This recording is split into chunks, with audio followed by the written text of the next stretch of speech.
Hello, everyone. I am Lynn, Dream Girl Writer, coming to you today with a story about something that recently happened to me, just yesterday, actually, where I was conducting an open house. I am moving across country from where I am here in Lexington, South Carolina, to Cambria, California.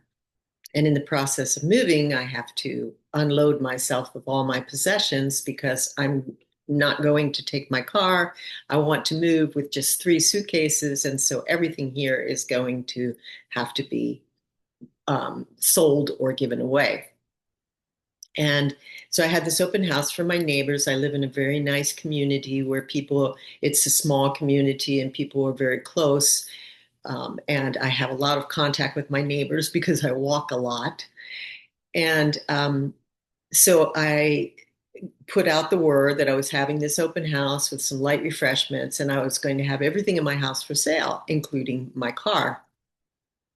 And although I had gotten several inquiries about the car before the open house, there was only one woman who called me directly and really said that she wanted, she would almost buy the car sight unseen. And I had priced it to be under market, both for the fact that I wanted it to go quickly so that I could have that off my plate, and also be just as you know, knowing how hard it is to get a good used car and knowing how reliable this one had been for me, I wanted to pass on that good deal. And so this woman had been referred by one of my neighbors, and she called me because she had a son who's um, she called him special needs son who could drive. And she said that he really needed the car for his job because otherwise they were having she and her husband were having to take him at 5 a.m. in the morning to his workplace. And he's a 22-year-old young man, but still lives with them.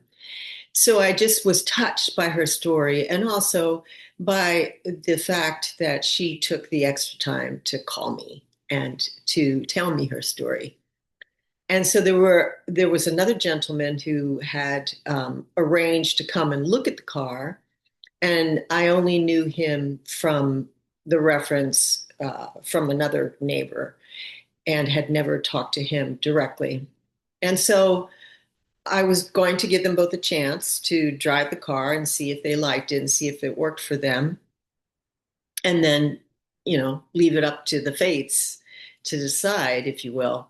Well, after the gentleman got to drive the car first because he came early, and the woman who had called me had to wait until she got off work. And so he got to drive the car first. He came back saying, "Oh, you've sold the car, I want it." And I said, "Well, just a moment, there is another person who's interested, and I'd like to give her the chance." And it was a very unique experience for me because I actually kind of in just seeing or being in that moment with him when he had kind of presumed that he could have the car. And it wasn't that I felt that it was rude or anything for him to presume that, but I also knew that I took sovereignty of being the owner of this car and being the one that made the decision, regardless of who was pushing hardest on that envelope to have it, or regardless of he even offered me more money when he found out that there was another person looking at the car. And they were both standing right there. The woman was off to the side, kind of out of earshot. But I said to him, I really have to apologize. I'm going to let her drive the car and we'll see, what decision she makes. But my feeling is that I would like to offer her the car, to sell the car to her. And I could see in his face that he was very disappointed. And I didn't want it to get into a conflict. And I, by all means, never wanted to make him angry or feel like he had been kind of misled. But I was very clear with him that, I was the one that made the decision about this car. And it was almost, I've worked in real estate before, and it was a little bit like when you price a property, a really nice property, a little under market, the result that you usually have, especially in active markets, is that people will get into a bidding war, and you'll actually make more money. You'll make over market price for that property. But in this instance, it was about me.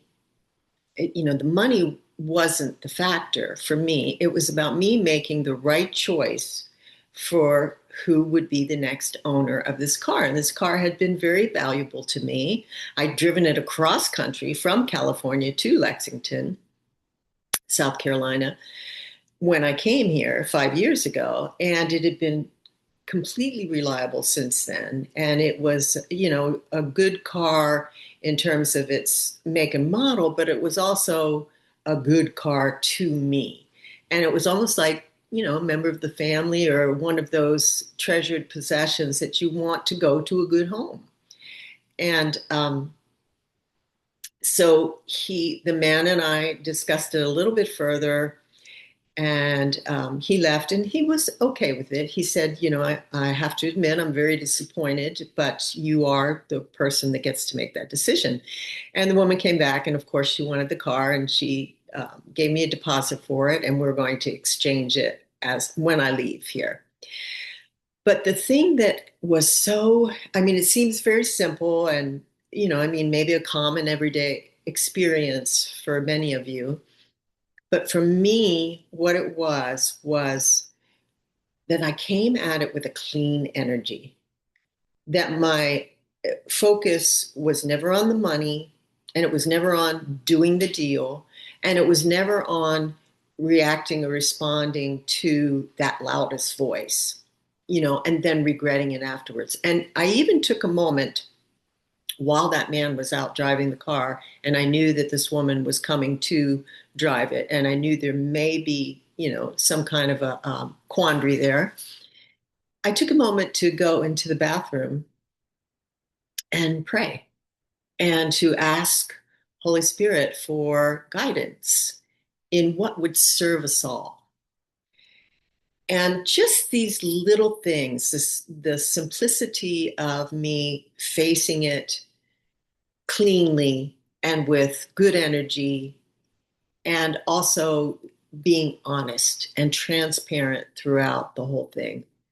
So I just wanted to share that with you, because it's not often that we get to get that close to a, a possible conflict and be able to just kind of walk through it with grace and awareness. And I was real pleased with how that happened and learned so much from it. So I wanted to share it with you. Thank you for listening. And may you always know what your sacred intent is when you do anything, even if it's just something as ordinary as selling a material possession. Bye for now.